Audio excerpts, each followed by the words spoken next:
I'm Che Durena, and in my immigrant jam, I would probably put like plantains and lambi, if you guys know what that is, or gratine. Those are like my favorite things.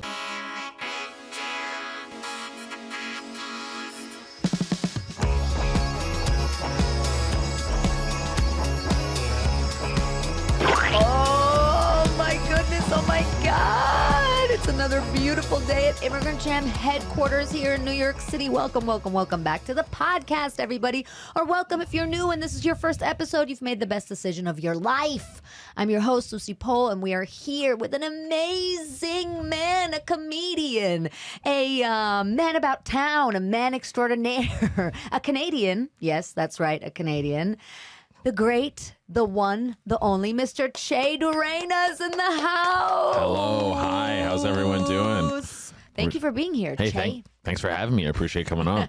So plantains. Yes. Lambi. Lambi. What's a lambi? It's like, if I remember it right, because there was a bunch of different foods, we would always have like Haitian food at Christmas, and we do like this huge spread. I'm pretty sure I might be getting the names mixed up, but lambi is like conch shell. Like you eat like the snail or whatever that's in the conch shell, and it's so good. And my dad would make it like super spicy and stuff like that. And then plantains, everyone knows plantains. Everyone knows plantains. Gratine is almost like I guess almost like lasagna. It's like you have like cheese, pasta, ground beef, and like layered like that, but there's no like sauce or anything in it. But it's just like carbs and dairy and meat. And it's like good. It's a heavy meal, but it's so good. And we would eat all that stuff at Christmas time all the time. Oh, that sounds so good. We have to have a Immigrant Jam cooking show at some point where the guests make their favorite meals that they grew up with. I think if I made it, it would turn out trash, but I do like the idea of making an attempt.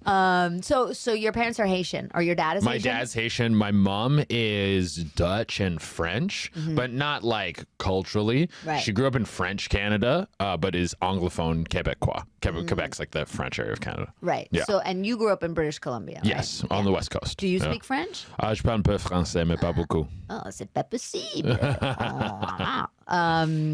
Okay. But you didn't grow up speaking Creole, you were saying earlier. Yeah, no, my dad barely spoke Creole in the house. He would speak Creole like sometimes with his relatives, but I even remember him saying to me that he wanted me to learn French instead of Creole, because he's like, I don't know what you're going to use Creole for. Like, he's like, you speak, because every area you go to, there's different types of Creole. Like, some people call it patois, some people call it pidgin. Like, everyone has these like slang versions of sort of their native tongue mixed with usually who the colonizers were.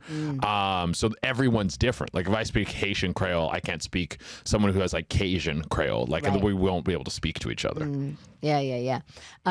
Did you grow up going to Haiti at all? No, I've never been. Not. Yeah. No. I mean, it's never been the most stable country, Right. but I do plan on making a trip there eventually.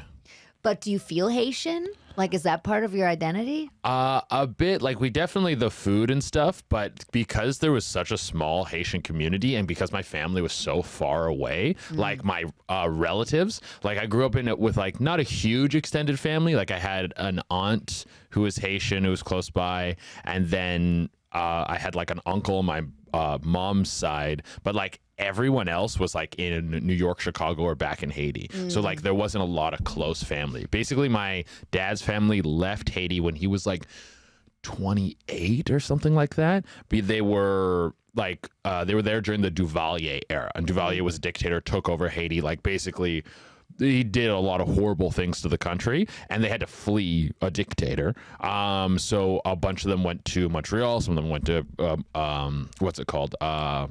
East Flatbush. East Flatbush. No, I think a bunch of them went to like upstate New York. Some are in Chicago, but a lot of them went to Montreal. My dad lived in Montreal for a long time because Montreal, obviously French speaking there, so it was an easier transition. Then he could learn English while he was living in a French speaking part of Canada, and obviously safer than being in Haiti. Yeah. And then he moved. He was the only one who moved over to British Columbia, and then his sister came over after. So I didn't have a lot of extended family that was Haitian and around. We used to have like huge Christmas parties when I was younger, and it wasn't a lot of Haitian people coming, but it was very multicultural. Right. And that's kind of like a more of a Caribbean thing, right? To have like big parties with lots of friends and kind of like an open door in a way. As I got older, that kind of faded away. I think it was mostly just because my parents' marriage was like crumbling over time. But when we were young, we used to have those big like Caribbean parties, and they were so fun. Everyone would bring food and drinks and all this kind of stuff, and it was always interesting to watch. Like, it's culturally very different. For one, it's way more fun than like what you would consider like a white suburban party. Like, those are can we swear? Yeah. Okay. You must. Those are boring as fuck. But like, there's this like intensity in like a Caribbean party where it's like people are having a good time, they're drinking, they're dancing, it's a huge party, they're arguing. The arguing is a very important part. You'll see, like, I've seen my dad get in like the face of his brothers, and like vice versa, and them screaming at each other, and then at the end of the night they're like, oh, I love you, blah blah blah. Like, it's just that's just part of it, is you have to like, that's like New Yorkers. That's how New Yorkers are. They're like, get the fuck out of my way. Oh, nice sneakers, by the way. Oh yeah, you know, then they hug. Exactly. Yeah. That's so funny. I think that's such a funny point, because I grew up like that too, like that arguing. Yeah. Was like a totally normal thing, and that you'd like yell at each other and disagree. And almost like if you weren't arguing, like you didn't care about each other or something like that, you know? And then coming here or in other families, it was always like, oh my God, why are you guys yelling at each other? And it's I'm like, like, that's what? just how we do love it. each other. Yeah. Like, that's how we do it. I feel like from learning that form of communication, definitely like my love language is like bullying. Like, if I'm like picking on you and annoying you and like trying to irritate you, that's me trying to show affection. Yeah, right. And that's how me and my whole family like communicate, is like ripping on each other and poking each other constantly. Yeah. So you grew up like that. So that's you think that's where the seeds of the comedy were planted? Oh, for sure.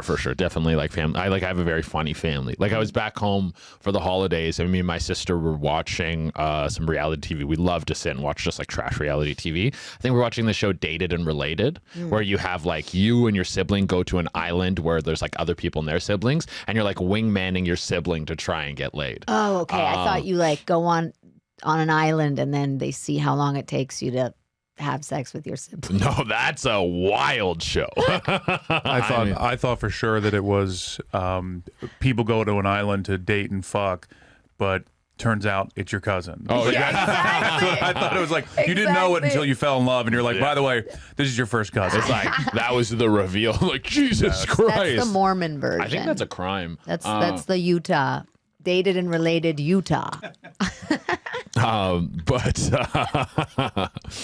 we were watching that show, and my sister, like, just off the cuff, her like riffing about the show. Like, there's these two kind of greasy guys from New Jersey, and she was like, they look like they work at their dad's tire shop. Like, just like her off the cuff, I was like, wow. And I was like, you got bits. Like, we're all just constantly like making fun, and like that's how we communicate a lot. So, but you grew up with your dad having an accent in English and everything. Oh yeah, right? yeah, absolutely. And like clearly being an immigrant. Yes. And did that ever bother you, or were you ever like sad about that? No. I did think it's just, I don't know if as a kid I just wasn't processing these things, but I just it's something that never crossed my mind. And also, my parents never brought those things up a lot. They weren't like, oh, you're different, or like you're like because you're not white, because you're mixed, because you're black, like you're gonna have to, your life's gonna be like this. I remember my dad saying to me as a kid, he's like, if you have to,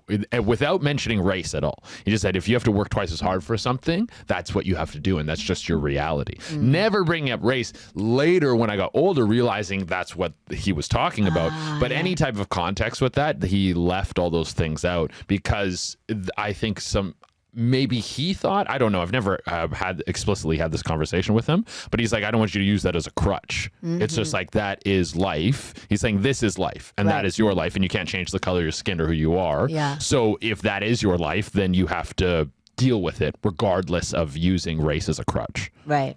And I think that's something that like this experience, the immigrant experience, because now you're an immigrant yourself, right? Because you moved here from Canada. Yes. And then you lived in Mexico for a while too, I guess. Absolutely. But I think that's like something that this immigrant experience kind of instills in you, this reality of, okay, it is what it is, and you have to improvise, you have to work, you have to be creative, you have to figure out how to make it work. You know, you don't have time to kind of complain or feel sorry for yourself. That's like a very immigrant mentality, I think. And I never and I never even processed like and I also think because Canada is quite multicultural. Right. And I remember even my elementary school class, like my friend group was like, there was a couple kids from Afghanistan, a kid from Korea, there was a couple white kids. Like my friend group was so multicultural from the get-go.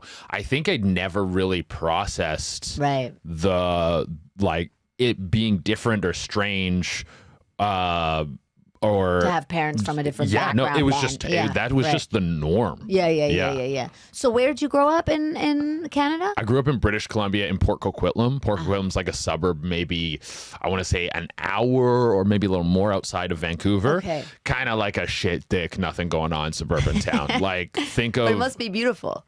No, like, I thought it's so beautiful. British Columbia in a whole is beautiful. You can see the mountains. There's like one weird thing about moving to New York. It's like there's so little vegetation. We're like everywhere, like it's concrete everywhere here. When they say concrete jungle, they're like all these salad bars. Salad bars. You got salad bars. You can get a green juice anywhere you want.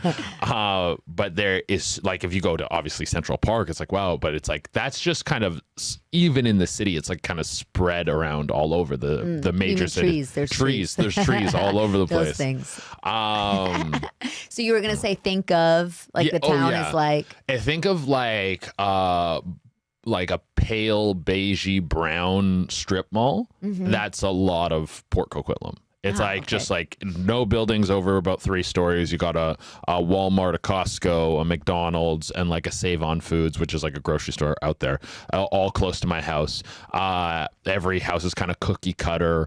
I mean, I have no love for the suburbs. It's like people get excited to like cut their lawn and get a new barbecue. It's like, ooh, that's the highlight. Do people actually get excited about that? I think I they always do. wonder. I think they there's not a lot of other things going on, so that becomes kind of like the highlight. Right. I mean, being in the suburbs, it's like it's just I just never had fun. I felt so bored. Did you guys have a leaf blower? We didn't have a leaf blower. Okay, no. We were like growing up. My parents were. There was a time when they were okay, but they were struggling for a long time too. They got fucked over really bad. They had put a huge down payment on a home, and then this guy who was like building these houses in Port Coquitlam, he ran away with the money. What? Yeah, he ran away with the money, and he did this to several different people, and it really fucked my parents over.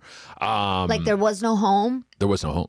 And he took the money. He took the money around. It was like $60,000 or something. Like it was like almost all they had. Did they ever get this guy? Nope, no one. I think they sued him, but I think there was like I don't know 15, 20 different people suing this guy, all trying to get money out of him. Start an investigative podcast about this guy and try to dig this guy up. Yeah. Oh my God, the ghost of Port Coquitlam. What is it called? Port Coquitlam. Yeah, you nailed it.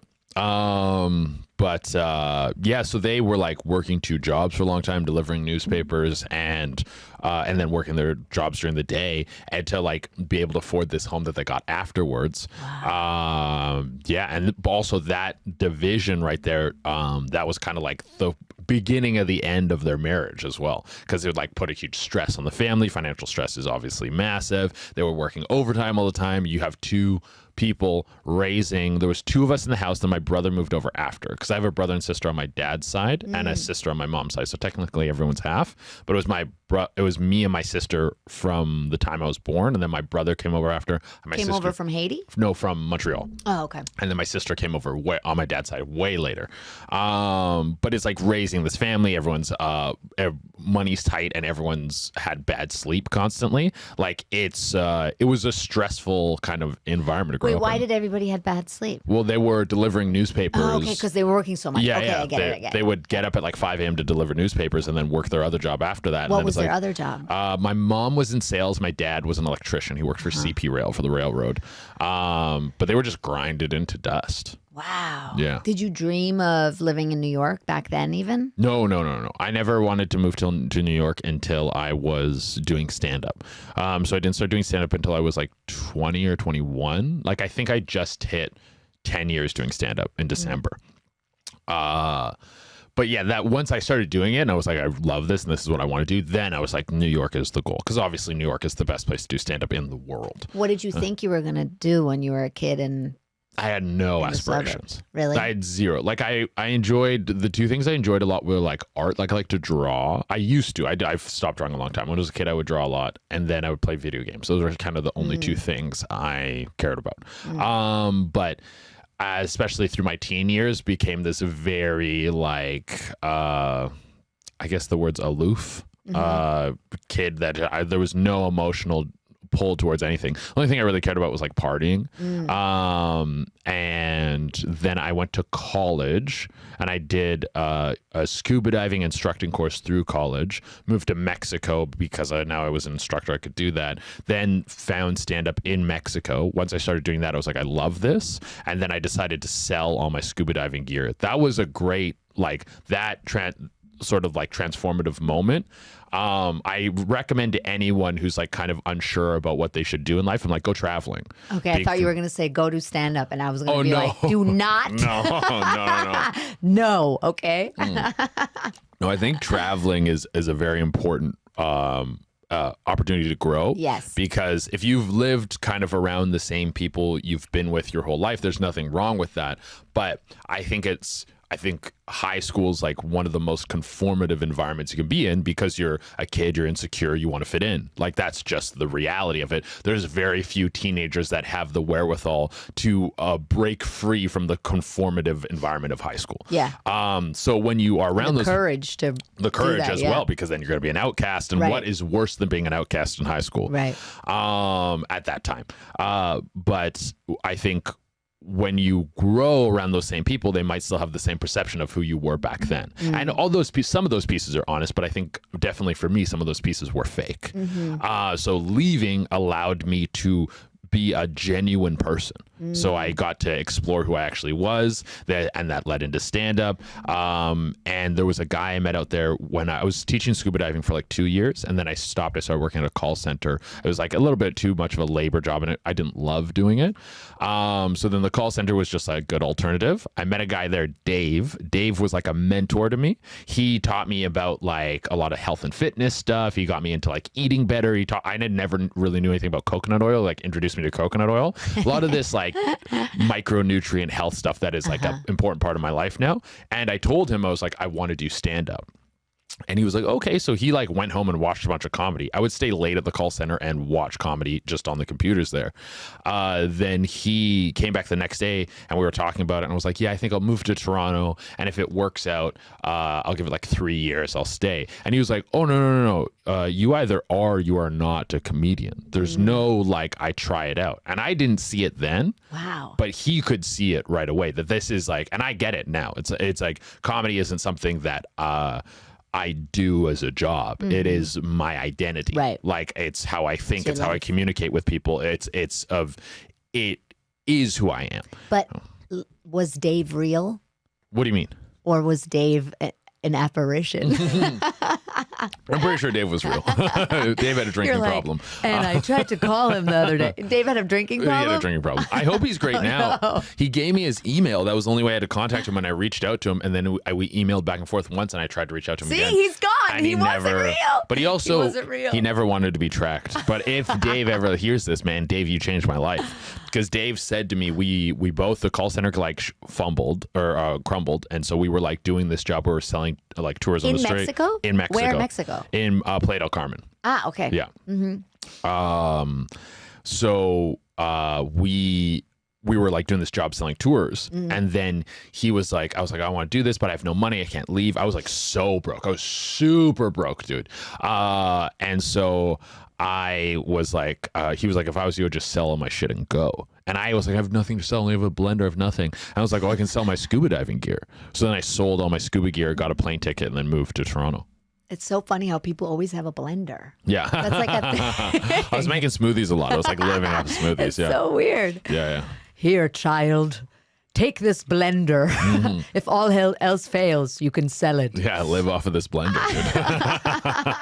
Live off of this blender. Wow. In my mind, Dave is not real. And everybody has a Dave inside them. Yeah, you think he was You know an what I mean? apparition? Yeah. I don't know. A lot of people talk to him. I saw him interact. If I was having some sort of psychosis episode. Yeah, no, you helped then. The psychosis leading you to stand up. Yes. Are you very Canadian? Do you feel very Canadian? Yeah, I mean, it's been like my whole life. What does basically. it mean to feel Canadian? What makes a man Canadian? What makes a man Canadian? I don't know. I feel like Canada definitely has an identity issue. Like, I feel like certain parts of Canada don't. I think East Coast Canada does not. I think, what's it called? Quebec does not. I think Alberta does not. But I think the other parts of Canada, I don't know if they have like a solid identity. Like, you go to Toronto. I love Toronto. Toronto's the best city I ever lived in. I wouldn't have left if I didn't have to. Even better than New York? I've only been in New York for a few months. Okay. So it's hard to make that comparison. I was in Toronto for 8 years. I had like some of the best friends I ever made were in Toronto. Some of the best food I ever ate was in Toronto. My career took off in Toronto. I have a huge sentimental Connection. Exactly, to Toronto. Yeah. And I haven't been in New York long enough to build that. But all your dreams will get crushed in New York. All the worst food you ever ate in New York. yeah, like I could go down a completely different road. Kidding. But when I'm in Toronto, I do feel that Toronto has this like almost you can feel this like insecurity, like that it's trying to be America. Yeah. But I do feel like over the last since I've been there, there's an identity has grown more. Like you have like the Raptors, the rap culture there, Drake, these different things have given Toronto more of an identity and more of a personality. But I do feel that a little bit when I'm there. But yeah, to your question, what it means to be Canadian, I don't really know. I don't know. Like you just feel at home. Like my family's there. I like seeing my family. Right. It's you get free healthcare. It's safe. Like everywhere you go. That makes a man Canadian. But when living here, do you feel like culturally sometimes like, oh, okay, this is not my culture, or like I can't connect to this, or I don't understand what this is. Do you know what I mean? Like, do you feel like an immigrant or an outsider, or just, okay, I'm Canadian, I'm not American? There's not really, but I've never thought of myself that way, I guess. Okay. I've never thought of myself as this a different person. Like every person you meet is a completely unique person, and a lot of cities you go to are extremely multicultural in this like melting pot. Like New York has a vibe for sure. You go to Florida, there's a vibe. Oh yeah, I definitely vibe with Florida people a lot. Interesting. I love Florida. Like there's this I love it. Why? There's this underlying understanding that everyone wants to have a good time. It's crazy. No. That everyone is on that. Like it's like fun first. Like when I was in Virginia, and when I was in Virginia, I did a show and then I went back to the hotels, maybe like 10 p.m. I get back, hotel bar's empty. Yeah. I am in Orlando. I get back like after midnight, hotel bar's rammed. People are partying. Like it's just this like, everyone wants to have fun, and I really like that. Eastern Canada is the same way. Like really? Eastern Canada is so fun. Eastern Canada is like a cross between like I would say it's like our Florida, but it's not as chaotic. But they do love to like tie one on, drink, just like hang out, have a good time, get on a boat, rip around, eat. Like it's just fun. Do they eat people's faces on highways there? No. They don't do any of that stuff. We haven't gotten there yet. Maybe one day. Well, there's hope. There's hope. Yeah. There is hope. Canada's like America's, younger brother, a little more civilized and stuff. So maybe it'll get there. But what you were saying about like if I feel like an outsider, I don't think so. I think Canadians consume so much American media that it's a very easy crossover, and that's why I think Canadian comics come down here and kill because we understand American sensibilities as if they're our own. Right. We understand the sense of humor, everything. Like if I was going to go do stand up in the UK. I hear a lot of comics about going to the UK, and they really do like Canadians there. But some people will go on the road or be doing shows, and you'll say something and get a laugh, and you'll have no idea why they're laughing. You're like, there's this disconnect because they have a completely different sense of humor over there. Yeah, that's true. I think that's so interesting, though, in general, how the whole world, consumes American culture all the time. So Yes. everybody has this connection.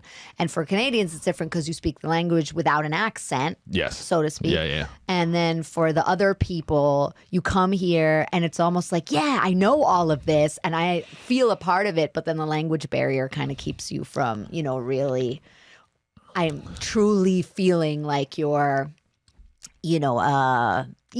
one of them. Oh, 100%. or whatever, But I was young when we moved here and everything, but I still have moments where I'm like, oh, I'm not American. Like when I see certain foods or like certain cultural like things that, people do here or mostly eat. It's mostly with food or lifestyles, the like gigantic cars and stuff. When I see that, I'm like, that's not normal for me still. Yes. Like it still feels like I don't understand that. See, all that stuff translates over to Canada. And where I grew up in Canada, BC has I feel like BC has a vibe. It's very outdoorsy, very hippie, very that's the whole vibe going on over there. And there's a lot of that stuff I just never connected to. I'm not a big snowboarder. I love doing some outdoorsy things. I hate being cold. I'm like, get me on a warm beach immediately. So maybe just because I wasn't super entrenched in the culture there, that like the transition, it doesn't feel like so much of an outsider. I feel like most of my culture and most of my indoctrination to anything was like through television. I consumed an insane amount of media as a kid. I still do. Like it's kind of transferred off of TV to my phone. Right. Like probably my biggest comedic influence is the internet. So I don't know, maybe it's like that just translates well for me. I just never think about those things. You never think about like being different. Yeah. mean? Because Yeah. I'm like, each individual person I meet is different. I was out in Mexico not that long ago, and I definitely was like, oh, I forgot what it's like to live in a country where you don't speak the language. Right. And that is a huge barrier into getting into things and communicating, getting around. But I think I translate that more as like a frustration because I'm like, oh man, I wish I could just say what I needed to say. That's a tough part. Where do you think that comes from, though? That you don't have this, in a way, you don't really seem to have a need to fit in or a preoccupation with fitting in or being different or not being different. I feel like I'm not. I'm not sure. Psychoanalysis on Immigrant Jam, the podcast. What do you think happened in your childhood, Jay? Both what we were talking about previously, like Florida and Eastern Canada. That was I hadn't been out in Eastern Canada for an extended period of time, but in October I went out there. We're doing like a little indie movie, and I was out there for like 3 weeks. And that was like one of the most fun times I had. And then being down in Florida was as well as on the road in Florida, I was like, I love the way these people hang out. I guess I just never thought that there was like you could go to a place where there's an entire group of people whose baseline understanding is have fun. And being in those places, I felt like, oh, I feel really at home here. But I also feel really at home when I spend time with my family and I'm hanging out with my sister and her kids, or my brother and his son, and like, or my parents. Like I don't know. I guess I've never had trouble making friends. I've never had trouble meeting new people. I'm always just like, some people are fun to hang out with, some people aren't. And their like background has very little to do with that. Right. It's whether or not they hang out at Margaritaville. Yeah, exactly. It's like, if you want to have a good time, if you're someone who like likes to have a good time, then we're gonna have fun. I read that you lived in like a shelter for a while when you first moved to Toronto, right? Yeah. For like 6 months or something. Yeah, I was, because when I moved to Toronto, I had sold my dive gear, all that stuff. When I sold my dive gear, I got like maybe like $400 for it. It was like run down. So it was enough for a plane ticket, and then to like get to downtown Toronto from the airport. By the time I got to downtown Toronto, I had like $25. And so I went to Holy fuck. Yeah, I had like nothing. I went to a homeless shelter, and I typed in, or not a homeless shelter, I went to a Starbucks and I typed in Toronto homeless shelters. And then I found this place called Covenant House, which was a youth shelter. We have that here too. Okay, yeah. Yeah, I performed there as a teenager. I was in this like youth theater group. Oh, really? We performed at like old people's homes, and we performed at the Covenant House where they threw condoms at us while we were on stage and like blasted music, and we just had to keep going. I'll never forget it. Yeah, here it's a place for runaway kids mostly. So there was all sorts of. There was kids who had been homeless for a while. Right. There were kids Has who the dove, right? That's the sign. I'm pretty dove. sure. Yeah. And there were some kids who just their home life was so bad that they needed somewhere else to go. I remember there's this one girl who her mom was she was so smart. She was like, she would just stay there and do her homework all day. And like, she was such a brilliant mind. And her mom was just like a raging alcoholic and she just needed somewhere to go. And I was like 22 at the time. And I think the cutoff for that place is like 24. So I went there. And when I got there, they were like, oh, sorry, we have no beds, but we can like give you something to eat. But then we can give you like contacts for a men's shelter. And a men's shelter is a much rougher environment. You have dudes who've been like homeless for like maybe most of their life. It's like more dangerous, it's dirtier, but I was like, okay, well, this is what it's going to be. But then when I was eating this, someone who was staying there showed up, and they were drunk, and they have a zero tolerance policy on any sort of substance use. So that guy couldn't sleep there that night. So then I got a bed. And then I stayed there for like 6 months. I got like a security license, so I could get a job. And I also told them I had moved there to do stand-up. And so I would go out at night and do shows, and they would let me break curfew to like do a bunch of gigs and then come back. Oh, not gigs, they were open mics.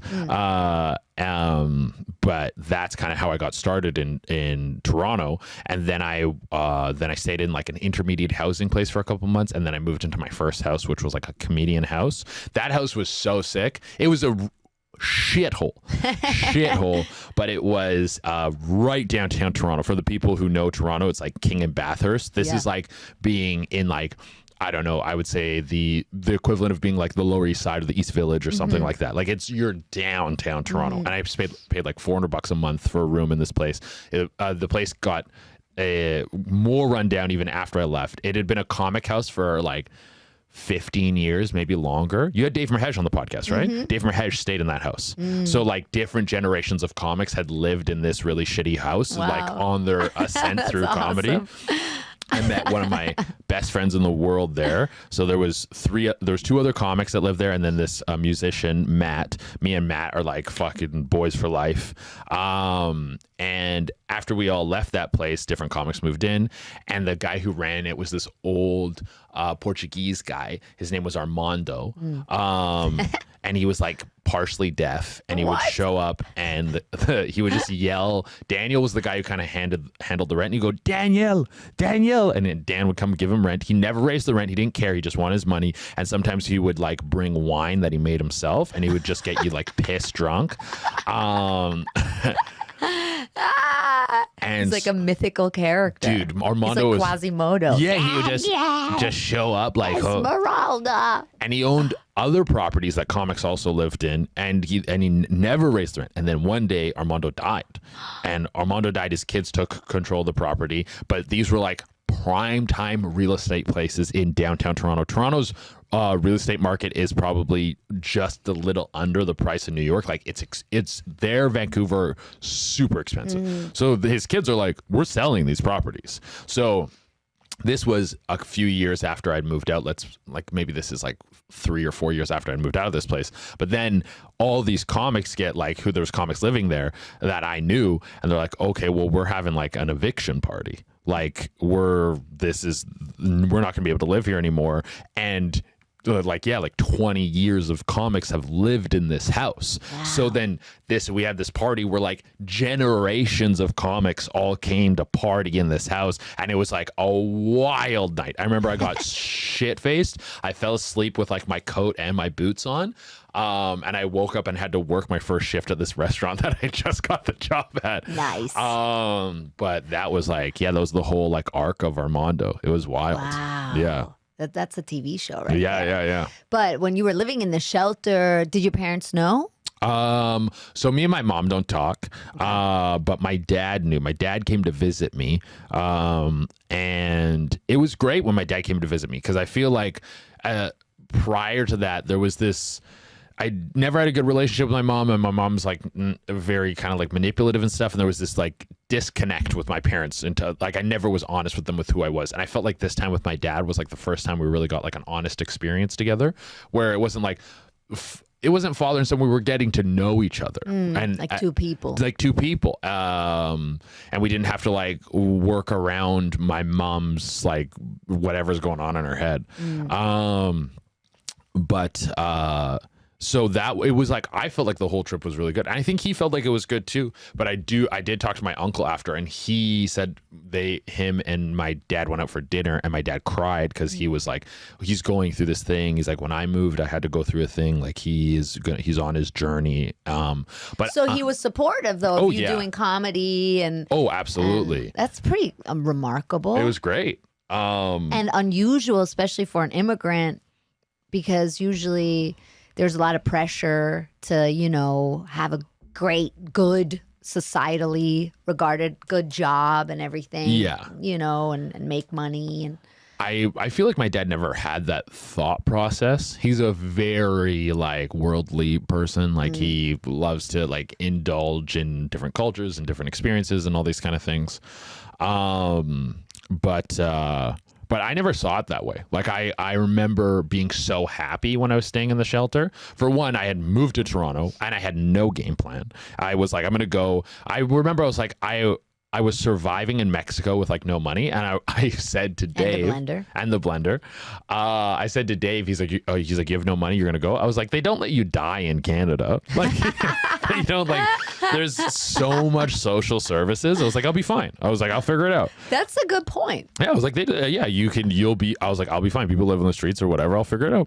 And I did. But I remember just having the vision or having the thought process that I should chase this dream and having for the first time ever having a goal or a motivation or something I wanted to do with my life. That made me so happy. And that I was staying in a place where I was like, I'm getting free room and board. They fed you got all your stuff there. It was in terms of where you could stay in a shelter, best case scenario. It was clean, the food was good, it was super safe. So I was ecstatic. That's so cool, because if you hear that story, you would think oh, he was depressed, down and out, staying in a shelter. No, I was one of the happiest I'd ever been, for sure. Maybe that's why, you have this kind of I just want to have fun, because I guess there's nothing that phases you in that sense about life. You kind of. Well, I think enjoyment and purpose and the best parts of life. I feel like people try to create bottle or contain experience or happiness or these things, or that there's some sort of idea of attaining a certain point. People are I work my whole life, then I retire, and then I relax. Right. And it's no, there's only present. Right. That's all that exists. This moment right now is and how you feel in this moment, and making that as many of those moments great is all you really have. And you've always had that? Or was there an enlightenment? I definitely meditation and stuff helped later in life. I started meditating after I moved to Toronto. One of my roommates, who's a good friend of mine, I stream with him. We do content together and stuff. He got me into meditation. He meditates I lived with him for a couple of years. He meditates twice a day, every day. I don't think I ever saw him miss a day. I thought you were going to say, I don't think I ever saw him not meditating. Oh, no. But those things kind of, I guess, help me quantify what those things are more. But in a similar group of friends, there's this group of comics from Toronto, another group from Montreal. We all went up to a friend of ours' cabin, and this is there's an area of of Ontario called Muskoka, which is kind of a lake town, and it's kind of bougie, but his cottage is just kind of this little rink-a-dink thing. The toilet didn't work. There was a public toilet we would go down and use. We had these bikes, we ride down to it, and there's 10 of us staying there, all comics, doing mushrooms, hanging out, having a great time. And another me going out west or out east in Canada, a time where it's I don't know if I've laughed that much and had that much fun in those condensed periods of times. And that trip probably cost me $200 to get up there. You bring some food, you hang out. It was so fun and so good. And you, no matter how much money you make, you can't recreate those kind of moments through just purchasing. You can have cool experiences with money. You ride on a private jet, you hang out with famous people, you're this is cool, oh my god, and you can kind of brag about these things. But I don't know how many people process in the moment if am I actually having fun? like if you're watching TV and a TV show is very mediocre, but people watch it for seasons and seasons and seasons, I don't think those people process, is this show good? Am I enjoying the show? Or is this just what I do because this is my routine and I don't ever think about what's going on outside of my routine? So is that something you do? You stop yourself and you go, do I like this? Am I actually enjoying this? Yeah, absolutely. I think stand-up really has helped me do that. And I'm not saying if you have to do stand-up to get to this point. It's just when you dedicate enough time to, like, I've been doing stand-up hard for 10 years. Like, I'm a 15 to 20 show a week comic. I'm out constantly. Like, I'm writing every day. Like, I've put a lot of work into this. I remember when I started doing stand-up, I remember something my dad told me where he was like, I was a very like mediocre student. And he's like, you come home from school every day and you throw your backpack in the corner and you get C's. Imagine who you could be if you tried. And so when I started doing stand-up, I was like, I'm actually going to try. I'm actually going to work at something. I've never worked at something before. So working hard at something, I think, helps you learn a lot about yourself. And something you learn through stand-up is your sense of humor. That's what finding your voice is, in quotations. It's just quantifying what your sense of humor is and learning how to apply it to anything. There's a plant here. I could write jokes about plants based on what I find funny because I know my sense of humor so well.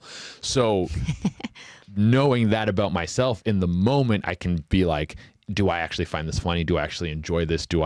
What is actually bringing me pleasure? Because that's a very important part of understanding my sense of humor and my career and how I can create something authentic and funny and enjoyable.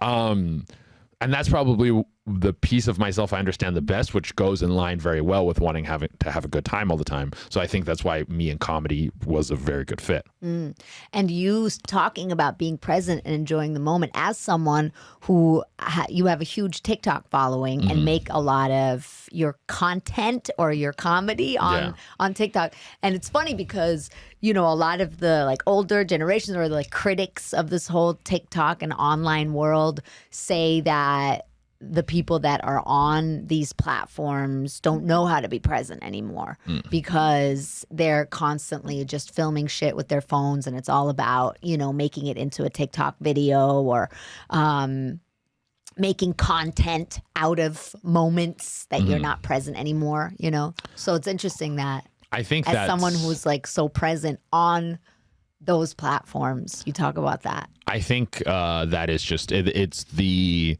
turning of the wheel. Yeah, like of course. It's wild to see it happen again and again, but then the people who it's happening to being like, well, it's different for me. Like old people, as you get older, things change and change is frightening and you don't understand it. And you think your time was better because that's what you grew up with and that's what you understand. And you don't really understand this new stuff because it's a whole new culture. They have everyone coming up. They language, have basically. New language. But it's also all the same stuff. Like have you heard like Riz? You know, Riz is like your ability to like woo a woman. Back when we were younger, we called it like being a player or a game or whatever it is. Like you got the sauce. Like it's just all the same terms and same concept, just turn underneath the wheel. And then as you get like older, these things are frightening to you and then you bash them. But it's the same. It's like, oh man, these kids are on their phone. The phones are going to kill us. Before, when I was younger, it was video games. Video games were going to drive kids crazy. Rap music. They kind of are, but okay. Then you have rock and roll. Like how many long hair is going to kill us. It's like, oh my God, jeans. To women voting. Like it's right. How many times are we going to go through this exact same process? The way I see it, for me and being present, it's like all these things that people are afraid of, most of them will never ever come and interact with me. And then if they even do, it'll probably be the smallest, most minute thing that will never change my life in any way. And by the time like these huge concepts people are afraid of, like the government's going to like they're going to take all your rights and they're going to be like listening and they're going to do this and that. If that even does happen, it will take 50 years to complete this big, huge shadow government scheme. By that time, I'm 80 years old, and it's like, they've taken over. I'm dead. I'm going to die. Who cares? I feel like people talk about these. That's the attitude. Who cares about the future? But I have a very real understanding that I am going to die. I've accepted that I'm going to die. You've accepted that? I've accepted that it's inevitable. And it's a very... You're not scared of it? I don't think there's a reason to be scared of. I'm excited. because you have to figure out what happens. Okay. Because no matter when how you die, you mean? Yes, because no matter how many people tell you that they have the answer, like they're like, people say you go to heaven, you go to hell. Even the atheists that are like, nothing happens. No one really knows. Of course not. No one. So that's a very exciting thing to go through. Do you believe in a past life? Not necessarily. I'm very agnostic on all these things. Like, I don't believe nor disbelieve. I think these are things that we have no answers for. Like people who say like, oh, there's simulations theory. We're in the everyone's trying to give answers for those. You're talking to the crazy people in the subway too much. You're like, those people who say we're in a simulation. You've never heard simulation down theory? The subway car. No, of course. Okay. Of course. But the people, whether it's astrology, whether it's religion, whatever belief system people like to prescribe to, they try to give you an answer for these great unknowns. Like if we take it to one of the simpler ones, astrology is going to be like, we're going to tell you who you are, what your personality should be, who you should fall in love with, the future. Like, these are all, to know who you are, you have to do so much self-exploration. To know who you should fall in love with, you have to take a lot of risks, and to take away these unknowns gives people a huge sense of security. Right. People have a hard time not knowing things. Yes. And I think I've accepted that I don't know these things, and I'll try to learn what I can about myself, about the people I'm around. But death is one that gives me a huge sense of security, that it's like, no matter what happens in any direction, I will die. And that is like, oh, well, when you have that answer, it's like, well, what's the what if? It's like, well, you'll die. That's the what if. The what if you're worried about is probably your inevitable demise, and it is inevitable. So just make peace with that. And then, I don't know, there's less fear to dictate your decision making, and then you can focus on having fun. And going to Florida. Yeah, and going to Florida. What are you even doing here? Book your ticket right now. What the hell? Or Eastern Canada as well. Eastern Canada is great. Yeah. If you can't get to Florida, go to Eastern Canada. Go to St. John's, Just a little bit colder, but you go in the summer. Only go in the summertime. Have you only been to Orlando in Florida? No, I've been to Tampa, Orlando, Jacksonville, Miami, and West Palm Beach. Okay, but all right. They were all like not for very long. Tampa is where I had the most fun. I was only there for a night, but I was in this area called the Ybor, which is Cuban area. Yes, it's like old It looks like Louisiana. Ybor City. It's so cool. There was like wild roosters running around. Yes, there are wild roosters running around. Yeah. The place where I did my show was in this old theater. The guy who runs the improv there gave me a full breakdown of like how the building is like 300 or 400 years old, and they used to do plays there. They have those like booths up top. Like it was so cool. There was such a vibe there, and they had that underlying vibe. Like, after it turned night, then everyone's out partying and drinking, and it's just like people just want to have fun in this city. I loved it. Che, I always ask my guests if they grew up with any sayings or anything like that. You said you don't speak Creole, so I'm guessing you didn't grow up with Haitian sayings because you wouldn't have understood them, and that would have been awkward. Yes. Is there anything that like your dad said to you growing up? I mean, I have to say, I love that he said you throw your bag in the corner every day and you get C's. Imagine what you could do if you would try, because that's such a smart way to get like a kid, I guess, to like understand something, because it isn't like accusatory. He's not backing you up into a corner. He's not punishing you. He's not, making you feel like shit. He's just kind of laying something in your lap, and then like telling it can you the like truth. Grow. Yeah. And one day you understand it, right? Yes. So, was there anything else that you grew up with like that, or something Canadian, a Canadian saying? Canadian saying. My mom would do a lot of stuff. She had like a lot of little slang terms and stuff. Something me and my sister talk about all the time is like pooping is something that's very commonly discussed within our family. It's not very private. Okay. And me and my sister will talk about our poops and stuff all the time. And like sometimes people around us are like, that's weird, but it's just how we are. I remember, and it started from when we were young. My mom was so open with talking about like pooping and farting and stuff that she would like, if she took a hot poop, like a burning poop, she would come out of the bathroom singing Johnny Cash's Burning Ring of Fire. That's something that is always But stuck what do you with me. discuss about the poops? You just go like, oh, that was like this, diarrhea. That was a good one. I'm pooping great right now. I was at my sister's place during the holidays. That's like the first thing. You're like, hey, how are you? Pooping great right now. I was like, hey, do you have any probiotics? I was like, my poops are shit. Like I'm having really bad poops. I need some probiotics. And then so she's like, hey, I got my probiotics and stuff. But yeah, we'll talk about poop. like in a comedic way, but also just in a like, oh man, my poop today was like like it's just something we discuss. It's like mandatory to talk about your poops every day. It just it's like it's like natural, flows like water. Flows like poop. Flows like poop in the Durena family. Yeah. I love that. Like your girlfriend, you have to be like, so in my family, we talk about poops every day. So that's a thing. How were your poops today? I'd be like, well, if I would just let her know. Like, I probably wouldn't even let her know. I wouldn't think about it because it's like you bring up made me be conscious about it. But it would definitely happen where if she met my family and we would just be talking about poop, and she maybe would feel awkward because I know. You know, I think a lot of young women want men to think that they don't poop ever. Really? Yeah, I used to be like that. Really? Yeah, I once held in my poop for so long while I was living with this guy when I was like 19 that I like went to the hospital. Really? Because if you get constipated, it's seriously painful. Yeah, absolutely. And I didn't know what was going on. I was like, oh my God, I have to go to the hospital. This was in Greece.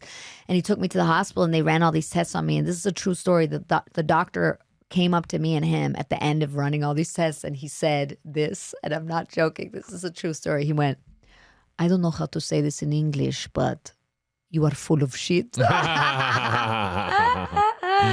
That's so great. That's where I learned that you got to poop. You got to poop. You got to poop, man. Gotta be honest about your poop. I understand the insecurity around pooping. Like it's not, I don't know, it's not sexy or pretty or anything like that, but everyone poops. Everyone poops. Free your poop and the rest will follow. Absolutely, man. I do think it's strange how many common things we all do that we try to like hide. Yeah. Yeah, like pooping, sex, all these things. Like, oh, we can't talk about these things. It's like tax evasion. Tax evasion, big one.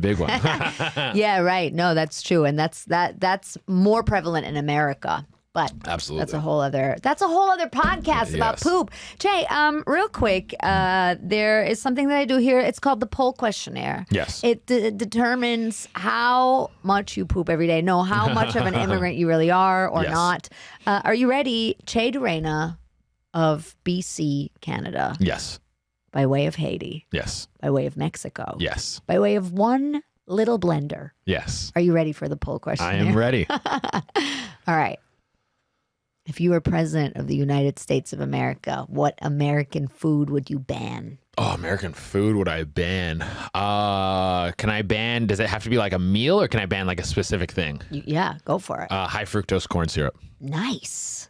That's like you're doing a public service. Yeah. No, I'm doing something good. Okay, yeah. so you don't eat that.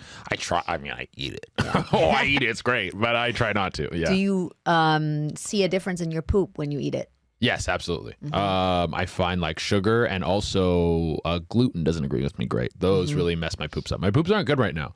When my poops are good, I swear to God, I'm in like the top like 0.01 percentile of poopers. Like my poops. What's a good poop? A good poop, I describe it like a bar of soap. Like okay, it comes out like comes out sleek, but also solid. So like and you're on the toilet for maybe 30 seconds. Maybe 30 seconds. And it's just like the whole poop shloop right out. Shloop the poop. Yeah. And then you're like, boom. And you wipe and it's like there's almost nothing on the toilet paper. Nothing on the toilet paper. Yeah. That's a good poop. Yeah. Okay. That's great. If you had to make up a catchphrase for the United States of America, what would it be? An honest catchphrase? Yeah. An honest catchphrase for the United States of America. It would be like, don't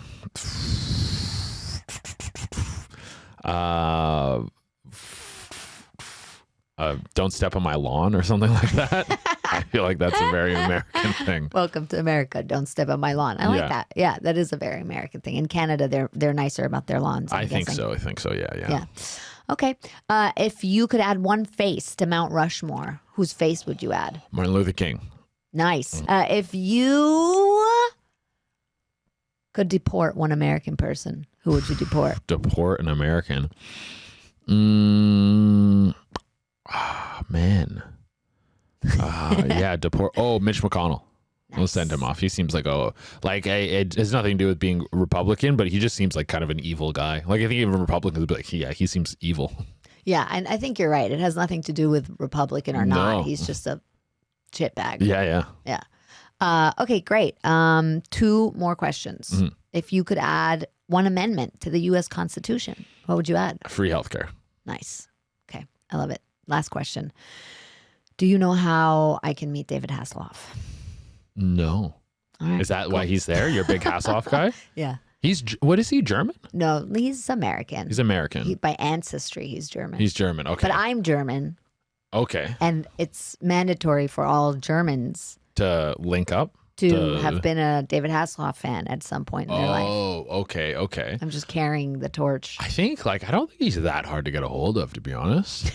I think you could do it. I think if you just, slid into his DMs and were like, hey, you want to do my podcast? I don't think he would say no. That'd be so funny. I honestly just shoot your shot. Yeah. Just shoot your shot at getting him on the pod. You might get lucky with that. You got reps? Yeah. Yeah, get your reps to reach out to his reps. Yeah, I'm gonna. That'd be great if I call my manager and I'm like, "Hey, can you?" He'd be like, "Okay, can you stop smoking fucking crack right now?" I don't think he's that hard to get. I think you're selling yourself short. I'm not here to reach out to David Hasselhoff. And then they would say, also, please stop asking that same question over and over again. You ask us every week. Yeah, exactly. It'd be like, we told you to stop asking us. No, you're right. You're right. It's probably easier than I think. Yeah. It's more fun to fantasize about. Yeah, to put him on this pedestal and you're like, oh my God. Because then after you get him on the pod and you talk to him, you hang out with him, you're like, he's a man. He's just a human man. He's and just right a now guy he's like, who did something weird, who fucking, he's on Baywatch. Yeah. But I mean, maybe farted while he was here or. He's just going to be a normal dude. Was he also Knight Rider? Was that David? Oh, yeah. Oh, man. Yeah, he really killed it. He killed it. That's a good theme song. I was a fan, and when I was a kid, my parents slept in the room that I played in. Yeah. That was I considered my room, but it was their room. And I wanted to hang up a poster of him, and my mom wouldn't let me. And she was like, I'm not going to sleep under that pervert's face. I don't know why she thought he was a pervert.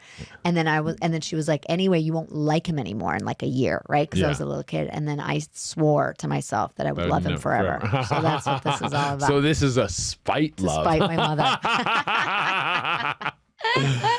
All right. Did she ever explain why she thought he was a pervert? No. I think she thought he was a pervert because a lot of kids were fans of his, and she thought that was creepy and weird. I mean, he doesn't get to pick that. No, yeah. I don't think he's a pervert. No, I don't. Please, he's David never Hasselhoff, been canceled. Don't be a pervert. No. Che Durena, you're on tour right now. I am. Yes. In the United States of America. I'm on the Raw Dog Tour. That is the tour I'm currently on.